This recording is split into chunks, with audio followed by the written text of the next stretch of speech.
Assalamualaikum warahmatullahi wabarakatuh. Alhamdulillah senang sekali karena kita masih diberikan kesempatan untuk menjalankan ibadah puasa di bulan yang suci ini. Saya juga senang sekali karena ini merupakan kegiatan acara perdana Bookshelf Jilid 1, yang mana Bookshelf Jilid 1 ini bisa kita jadikan tempat untuk menambah ilmu dari narasumber. Jadi sahabat, saya sudah bersama Abi Haris Susanto SPD yang menjadi narasumber di acara perdana Bookshelf Jilid 1 ini. Assalamualaikum Abi Hari, bagaimana kabar Abi? Waalaikumsalam. Alhamdulillah Kak Kaila sehat. Kak Kaila gimana kabarnya? Alhamdulillah sehat. Alhamdulillah. Sekarang kesibukan Abi apa saja selama di bulan Ramadan ini? Kesibukan kita seperti biasa Kak Kaila, sama seperti yang lainnya, mengisi bulan suci Ramadan dengan melaksanakan aktivitas dan kerja, ngajar, dakwah dan lain sebagainya. Nah Bi, jadi kita berada dalam suasana pertengahan bulan Ramadan nih Bi. Bagaimana cara kita berniat agar kita bisa istiqomah dalam menjalankan ibadah puasa nih Bi? Baik, kakak-kakak, abang-abang sekalian, seperti yang sudah disampaikan Kak Kaila tadi, bahwasanya kita berada di bulan suci Ramadan ini harus betul-betul melaksanakannya dengan baik agar amalan-amalan kita sempurna, agar puasa kita diterima oleh Allah Subhanahu wa Ta'ala. Tentu dalam menjadikan amalan puasa kita itu sempurna, ada yang harus kita lakukan yang sesuai dengan petunjuk dan perintah yang diajarkan oleh Nabi kita Muhammad SAW. Jadi yang pertama, niat, ya, niat. Dalam Al-Quran dijelaskan bahwasanya amalan yang diminta oleh Allah Subhanahu wa Ta'ala itu bukan adalah amal yang banyak, tetapi amalan yang baik. Ya, alladzi khalaqal mauta wal hayata liyabluwakum ayyukum ahsanu amala. Di situ tertulis ahsanu amala. Artinya amalan yang baik, bukan amalan yang banyak. Nah, jadi kita bisa belajar dari ayat ini bahwasanya amalan yang baik itu yang bagaimana sih? Menurut seorang ulama yang besar, amalan yang baik menafsirkan dari ayat ahsanu amala ini ada dua. Ya, ada dua. Yang pertama itu adalah akhlasuha wa aswabuha. Yang pertama yang paling ikhlas, yang kedua yang paling benar.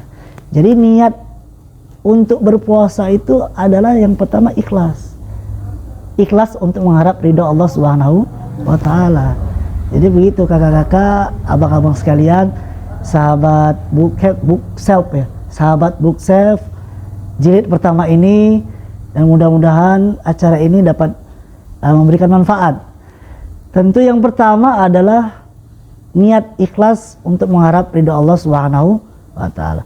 Kalau sudah niat itu ikhlas karena Allah, tentu pelaksanaan ibadah puasa ini menjadi khusyuk, menjadi bermakna, dan tentu kita sebagai yang menjalaninya menjaga dengan sebaik-baiknya agar puasa itu sempurna. Mungkin itu niat yang benar, ikhlaskan Allah Subhanahu wa Ta'ala. Nah yang kedua, bahwasanya puasa agar kita istiqomah, selain niat yang baik, yang ikhlas untuk mengharap ridha Allah, yang kedua adalah yang paling sempurna, yang benar. Benar bagaimana? Benar yang sesuai dengan tuntunan Rasulullah SAW. Jadi begitu Kak Kaila. Jadi kita beramal itu tidak hanya amal ikut-ikutan saja, tidak. Jadi kita harus mengerjakannya sesuai dengan apa yang diperintahkan oleh baginda Rasulullah. Itulah yang diterima amal ibadahnya. Jadi puasa pun begitu. Ketika kita melaksanakan puasa, apa yang dicontohkan oleh baginda Rasulullah, nah kita ikuti. Contoh sunnah-sunnah yang dianjurkan yaitu dari awal sahur. Ketika sahur kita mengakhirkan makan sahur, ya kan? Nah, itu termasuk sunnah. Dan masih banyak lagi sunnah-sunnah lain yang nanti insya Allah kita akan membahasnya. Ya, mungkin itu saja. Apa aja kegiatan sunnah yang bisa kita amalkan selama bulan Ramadan? Nah, ini yang kita bahas tadi. Jadi sesuai dengan apa yang diperintahkan dan disyariatkan oleh baginda Rasulullah, kita ikuti. Sunnah-sunnahnya apa saja? Yang pertama, makan sahur. Sahur itu kita akhirkan, itu sunnah, bukan kita awal sahur. Contoh misalnya Kak Kaila nih, bangun jam 2. Kita di Medan sahur itu atau imsak itu jam berapa? Jam 5 ya? Jam 5. Jadi sebelum imsak 4:30 baru kita sahur, diakhirkan. Bukan jam 2 kita sahur. Tidak, itu bukan sunnah. Tapi sunnahnya adalah mengakhirkan waktu sahur. Nah, itu yang pertama. Yang kedua, setelah sahur, sunnah-sunnah berikut yang banyak atau yang harus kita lakukan adalah memperbanyak zikir. Nah, itu sudah jelas ya. Nah, jadi abang-abang dan kakak-kakak kita yang di rumah yang menonton siaran ini, bahwasanya kita harus memperbanyak zikir nih di bulan suci Ramadan. Zikir apa saja, ya. Jadi tidak hanya di masjid, di mana kita berada, mau di sekolah, mau di rumah, mau di jalan, apa saja yang berbentuk zikir mengingat Allah harus kita perbanyak. Itu akan bernilai pahala di bulan suci Ramadan. Nah, jadi yang kedua apa, Kak Kaila? Zikir. Kemudian yang ketiga setelah zikir, memperbanyak membaca ayat Al-Quran atau memperbanyak belajar serta mendalami Al-Quran, yang dimana di luar bulan suci Ramadan kita hanya membaca, maka di bulan suci Ramadan ini kita akan mendalami, ya kan, ayat-ayat yang ada di dalam Al-Quran. Kita akan memperbaiki bacaan-bacaan yang ada di dalam Al-Quran. Kemudian setelah membaca Al-Quran, yang ketiga, meninggalkan hal-hal yang sia-sia. Nah, ini juga harus ditinggalkan. Ini termasuk sunnah. Ya, di bulan suci Ramadan itu sunnahnya kita meninggalkan hal yang sia-sia, hal yang sia-sia. Misalnya Kak Kaila ini waktunya masih sekolah ya, Kak Kaila ya. Ya, masih sekolah. Jadi ketika Kak Kaila di sekolah belajar seperti biasa, adakah waktu tadarusnya? Ada. Adakah waktu kegiatan tahfiznya? Ada. Nah, di sela-sela kegiatan yang ada di sekolah itu pasti ada waktu kosong kan?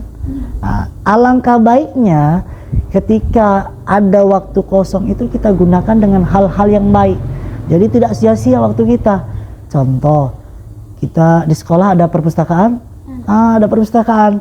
Bisa kita datangi perpustakaan, kita berkunjung ke sana, membaca buku-buku yang ada di perpustakaan, menambah ilmu kita, menambah wawasan kita dengan memperbanyak bacaan kita kepada buku-buku yang ada di perpustakaan. Itu salah satu memanfaatkan waktu agar tidak sia-sia di bulan suci Ramadan ini. Yang kedua, di dalam Al-Quran juga dijelaskan Fa'idha farauta fansab, ya kan? Apabila kita sudah selesai melakukan kegiatan satu, maka kita beranjak dengan kegiatan yang lainnya. Artinya apa? Allah memerintahkan kita tidak boleh menghabiskan waktu kita dengan kekosongan. Kalau kamu kosong satu kerjaan, maka lanjut dengan kegiatan berikutnya. Ya, bukan berarti kegiatan yang berat-berat, yang ringan-ringan saja. Contoh, Kak Kaila sudah belajar nih di sekolah. Nah, kegiatannya lain apa yang di luar belajar? Ya, bisa berdiskusi dengan temannya, bisa tukar pikiran dengan temannya, atau bisa melihat video-video di YouTube, bisa. Tapi yang dilihat adalah video yang berpendidikan, yang menambah wawasan kita, bukan video yang sia-sia. Jadi begitu. Jadi yang ketiga, meninggalkan hal yang sia-sia, yaitu setelah mengerjakan suatu pekerjaan, kita harus pindah ke pekerjaan yang lain. Karena kalau kosong, ya, kalau kosong itu waktu, itu sangat berbahaya, ya kan? Kenapa berbahaya? Karena disitulah setan tadi, jin tadi akan masuk mengganggu kita. Jadi kita bisa lihat nih teman-teman, Kak Kaila juga di kelas, orang yang sering diam diri dengan orang yang aktif. Ya, kira-kira kalau dia diam diri di sekolah itu, kira-kira mudah nggak diganggu dengan setan? Mudah ya, karena pikirannya kosong, ya tidak beraktivitas apa-apa. Jadi ketika dia kosong maka setan gampang masuk. Nah, itu salah satu bahayanya. Maka kita harus meninggalkan kekosongan dengan melakukan kegiatan yang aktif, yang positif dan lain sebagainya. Mungkin itu yang ketiga. Dan yang terakhir ini yang tidak kalah penting, sunnah-sunnah yang lainnya. Tentu kalau sunnah-sunnah yang akan kita bahas nanti banyak, ini nggak akan cukup waktunya, mungkin lain waktu. Jadi yang mungkin penting ini, yang penting yang kita anggap harus kita sampaikan ketika menyempurnakan puasa kita di waktu berbuka. Jadi waktu berbuka itu bacaan ataupun doa yang sering kita baca di Indonesia ya pada umumnya itu adalah bacaan Allahumma lakasumtu. Betul ya? Allahumma lakasumtu wa bika amantu wa ala rizkika aftartu bi rahmatika ya arhamah. Yang Kak Kaila baca apa? Sama. Allahumma lakasumtu. Itu. Padahal Kak Kaila ini dan teman-teman sekalian, sunnah ataupun doa yang disunahkan oleh baginda Rasul itu di dalam hadis dikatakan ketika berbuka puasa itu membaca dhahabat zoma wa batalatil uruq wa sabatal ajru insyaallah. Ini doa yang sunnah. Jadi itu yang harus kita baca. Tapi apakah Allahumma lakasumtu ini nggak boleh kita baca? Boleh. Itu termasuk dengan doa. Tapi yang sunnahnya adalah dhahabat zoma wa batalatil uruq wa sabatal ajru insyaallah. Ini adalah bacaan yang sunnah. Jadi kalau mau sempurna dengan menutup puasa kita di sore hari, maka kita harus membaca doa ini. Nah, itu yang pertama. Yang kedua, orang yang berpuasa itu doanya tidak akan ditolak oleh Allah. Ya kan? Inna lisaim inda fitri da'watun la yuraddu. Da'watun la turaddu. Bagi setiap muslim ketika berpuasa itu doanya tidak akan tertolak, mustajab. Jadi dia dikabulkannya oleh Allah. Jadi ini kesempatan kita, betul kan? Ini waktu yang berharga bagi kita, ya kan? Jadi waktu yang berharga ini kita manfaatkan waktunya. Jadi ketika buka Bismillahirrahmanirrahim kita batalkan, baru baca doa, jangan terbalik. Jangan membaca doa dulu baru membatalkan, tidak. Tapi baca Bismillah, kemudian membatalkan, baru baca doa dhahabat zoma wa talatil uruq wa sabatal ajru insyaallah, atau Allahumma lakasumtu wa bika amantu ila akhirih dan sebagainya. Kemudian setelah membaca doa berbuka, baru kita berdoa kepada Allah. Apa saja itu doanya? Ya, untuk kebaikan, Rabbana atina fid dunya, untuk rezeki, untuk menjadi orang yang soleh, atau bagi abang-abang, kakak-kakak yang ingin mendapatkan jodoh, berdoa untuk mendapatkan jodoh, itu juga boleh, silakan. Karena doa ketika berbuka puasa itu doa yang tidak tertolak. Jadi kita manfaatkan waktu yang sebaik-baiknya agar sempurna amalan. Itulah yang disunahkan oleh baginda Rasulullah Shallallahu Alaihi Wasallam. Ya. Di bulan Ramadan ada yang namanya malam Lailatul Qadar, yang mana malam itu merupakan malam yang begitu istimewa sampai disebut juga dengan malam yang lebih baik dari malam 1000 bulan. Malam Lailatul Qadar itu sebenarnya apa sih, Bi? Ya. Malam Lailatul Qadar itu menurut bahasa artinya malam yang lebih baik daripada 1000 bulan.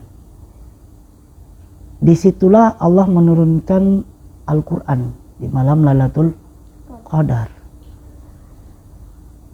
Seperti yang ada di dalam Al-Quran, Inna anzalnahu fi Lailatul Qadar. Terus Lailatul Qadri khairum min alfi syahr. Khairum min alfi syahr, lebih baik dari 1000 bulan. Artinya malam Lailatul Qadar itu, Kak Kaila, malam yang diberikan oleh Allah Subhanahu wa taala kepada hambanya yang beribadah dengan khusyuk, dengan serius, dengan betul-betul mengharap ridho Allah Subhanahu wa taala. Ketika itu dilakukannya, maka pahalanya itu seperti ia melaksanakan ibadah selama 1000 bulan. Kira-kira 1000 bulan itu berapa tahun? Sekitar 83 atau 84 tahun ya. Sedangkan rata-rata umur umat Nabi Muhammad sekarang itu, kalau mengikuti baginda Rasulullah itu 63. Ada yang lebih, ada bahkan yang belum nyampe 63 tahun dia sudah meninggal. Tapi rata-rata 63 sampai 70 tahun. Nah, ini diberikan Allah kesempatan 1000 bulan. Kalau kamu beribadah di malam itu, kamu akan mendapatkan kesempatan seperti beribadah selama 1000 bulan. Misalnya Kak Kaila sholat tarawih, sholat tahajud 2 rakaat, pahalanya itu seperti Kak Kaila sholat selama 1000 bulan, selama 83 tahun. Besar kan pahala itu. Nah, itulah keistimewaan dari bulan Ramadan yang mana di dalamnya ada malam 1000 bulan atau malam Lailatul Qadar. Kenapa Allah memberikan malam Lailatul Qadar? Ada yang tahu? Kak Kaila tahu? Nah, begini, ada suatu kisah. Ada Nabi Nuh alaihissalam itu berkeliling-keliling kampung desa berdakwah. Kita perlu tahu Nabi Nuh ini diberikan Allah umur yang panjang, ya kan? Umatnya Nabi Nuh ini umurnya panjang, ratusan tahun, bahkan ada yang ribuan tahun. Nah, jadi ketika Nabi Nuh alaihissalam berkunjung ke suatu daerah, beliau bertemu dengan seorang nenek-nenek. Nah, nenek-nenek tersebut menangis sejadi-jadinya. Kemudian Nabi Nuh alaihissalam mendatangi nenek itu. Wahai nenek, kenapa engkau menangis? Apa yang membuat engkau menangis sampai tidak mau berhenti? Apa kata nenek tersebut? Beliau mengatakan, aku menangisi anakku yang telah mati.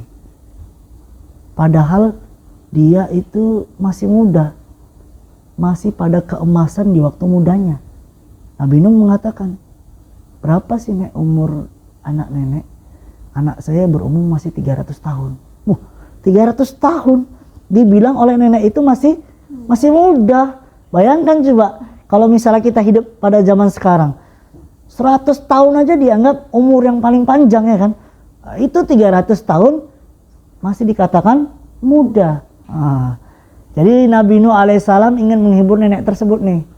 Hiburlah dengan cara apa? Ingin bertanya, Nek, misalnya nih, kamu hidup di zaman nanti suatu masa ada umat manusia yang berumur 63 sampai 70 tahun. Kira-kira apa yang nenek lakukan? Kaget nenek itu kan. Loh, wahai Nabi Nuh, apa ada umur manusia 63 sampai 70 tahun?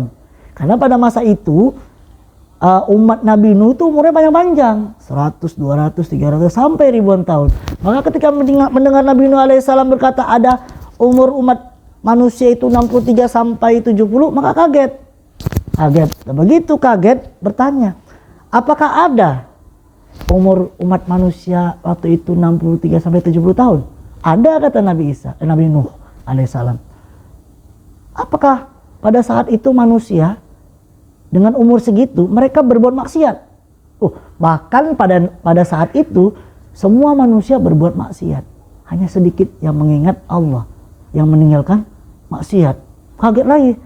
Apakah pada waktu itu umat manusia sudah mempersiapkan kuburannya untuk mati? Bahkan kata Nabi Nuh nih menjawab, bahkan ketika masa itu Nabi Nuh mengatakan manusia itu nggak ingat mati. Mereka cinta terhadap dunia, nggak ingat mati. Bukan menyiapkan kuburan, bahkan mereka menyiapkan istana-istana yang luas, yang lebar, sampai ketika istana itu jadi dan masih tegak kokoh, yang punya sudah mati, ditinggalkan istana tersebut, ya kan? Nah, apa kata nenek itu? Kalau seandainya saya yang hidup pada zaman itu, maka dia selama hidupnya hanya bersujud di bawah pohon kepada Allah Subhanahu wa taala, bersujud di situ dan membuatkan lubang kuburannya untuk persiapan matinya. Jadi itulah yang dilakukan oleh nenek tersebut. Nah, dari kisah tadi bahwasannya umur kita yang masih atau yang umur kita yang pendek ini dari umat-umat sebelumnya itu diberikan kasih sayang oleh Allah Subhanahu wa taala waktu yang panjang dengan adanya malam Lailatul Qadar. Kalau seandainya tahun ini kita dapat Lailatul Qadar, dapat 1000 bulan. Tahun depan mudah-mudahan kita mendapatkan Lailatul Qadar, dapat 1000 bulan.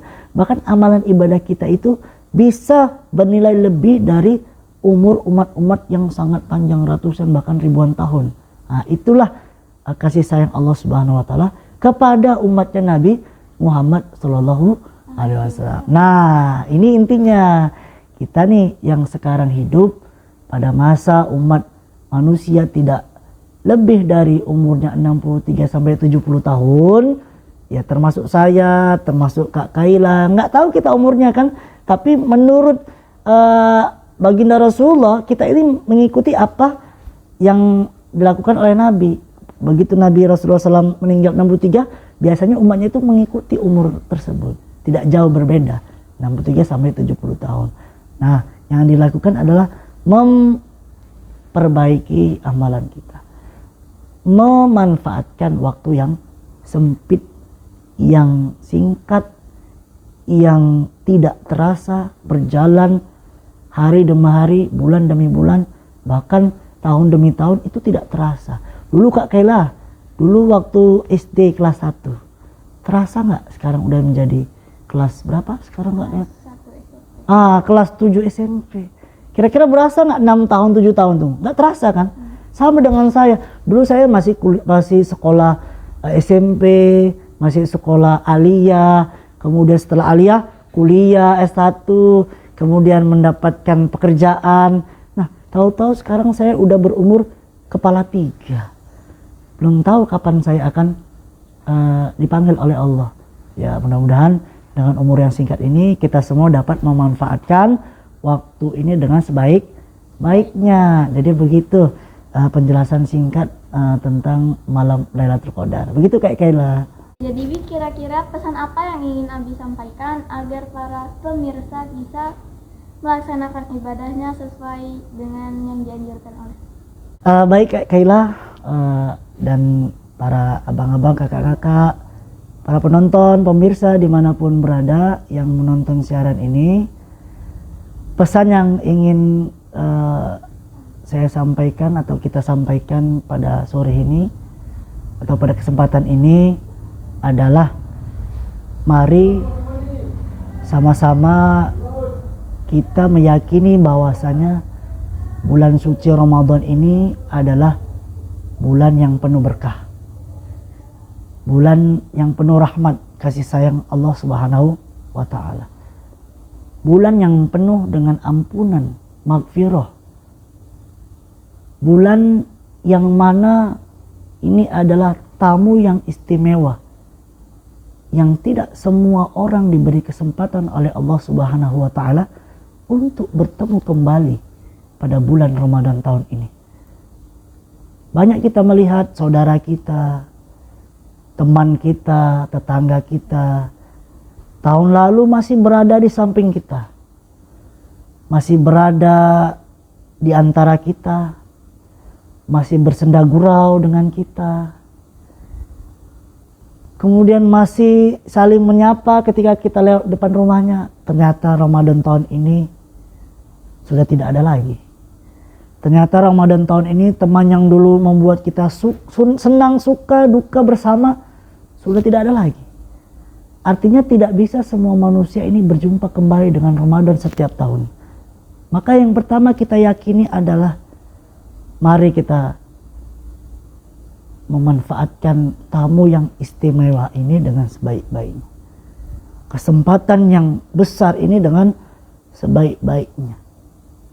Kita manfaatkan detik demi detik di bulan puasa Ramadan ini dengan waktu atau amalan yang bermanfaat.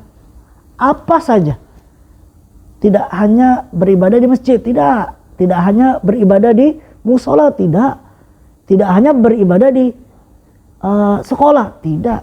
Semua amalan yang kita lakukan, pekerjaan yang kita lakukan, kalau itu diniatkan untuk mengharap ridha Allah Subhanahu wa taala, maka itu akan bernilai ibadah, bernilai pahala di sisi Allah Subhanahu wa taala. Jadi apapun yang kita lakukan Kak Karissa, dari mulai bangun pagi, kemudian beraktivitas, kemudian sampai nanti kita tidur kembali, kita niatkan untuk mendapatkan ridha Allah Subhanahu wa taala. Kalau kita sudah meniatkan untuk mendapatkan ridha Allah Subhanahu wa taala, maka tentu itu menjadi benteng kita untuk tidak melakukan sesuatu yang negatif, tidak melakukan sesuatu yang dilarang oleh Allah Subhanahu wa taala. Karena kita mengharap ridha Allah. Masa kita melakukan maksiat? Bagaimana kita mau mendatangkan ridha Allah tapi kita berbuat maksiat?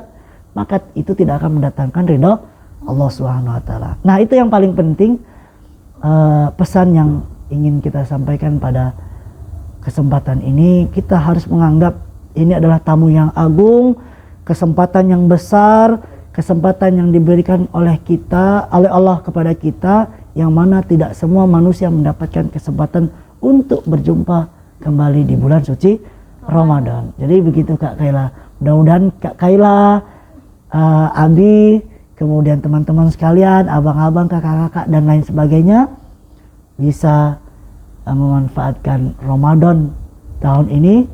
Dan mumpung ini masih di awal Ramadan ya, masuk ke pertengahan, kita memanfaatkan dengan sebaik-baiknya. Jangan sampai ini terlewat begitu saja. Nah, wajar ya, karena wajar kita kadang imannya turun, kadang imannya naik. Begitu ya Kak Karissa. Misalnya nih Kak Kaila baca Al-Quran, hari-hari pertama nih masih kuat imannya, 1 juz 1 hari. Begitu masih ke 2 hari, 3 hari, 4 hari, mulai kendur 1 halaman, 10 ayat, sekarang mulai kendur. Nah, ketika kendur itu kita harus menaikkan kembali dengan cara apa? Dengan cara memperbanyak bergaul dan berteman dengan orang-orang yang soleh, dengan banyak meningkatkan ibadah yang kecil-kecil dulu, kemudian dengan banyak memanfaatkan waktu untuk sesuatu hal yang bermanfaat, agar apa? Iman itu kembali naik. Kalau tidak ditumbuhkan lagi iman itu ketika turun, maka kita takutkan jatuh imannya, maka hilanglah iman dalam diri dia. Oleh karena itu, sekali lagi pesan kita, mari kita manfaatkan dengan sebaik-baiknya dan kita gunakan bulan suci Ramadan ini dengan hal-hal yang positif, bermanfaat. Mudah-mudahan Allah Subhanahu wa taala memberikan kekuatan kepada kita, memberikan semangat kepada kita, memberikan kasih sayangnya, agar kita tetap istiqomah di dalam menjalani kehidupan yang diridhoi oleh Allah Subhanahu wa taala. Amin amin ya rabbal alamin. Alhamdulillah, penjelasan yang luar biasa dari Abi Hari yang membuat kita menambah khasanah keilmuan kita tentang amalan-amalan yang bisa kita lakukan di bulan Ramadan. Semoga menjadi pahala yang berlipat ganda bagi Abi Hari. Amin. Terima kasih banyak Abi Hari untuk penjelasannya. Sama-sama Kak Kaila. Semoga lebih sehat selalu dan kita dipertemukan dengan malam Lailatul Qadar. Amin, amin ya rabbal alamin. Terima kasih juga kepada pemirsa yang telah menonton acara perdana Bookself Jilid 1 kami ini. Terima kasih juga kepada tim jurnalistik yang bertugas membantu mempersiapkan acara ini. Kami sertakan terima kasih juga kepada Perpustakaan Darul Ulum yang telah menyediakan tempat. Mohon maaf bila ada salah kata atau perilaku. Wallahu ila aqwamit thoriq. Wassalamualaikum warahmatullahi wabarakatuh. Waalaikumsalam warahmatullahi wabarakatuh.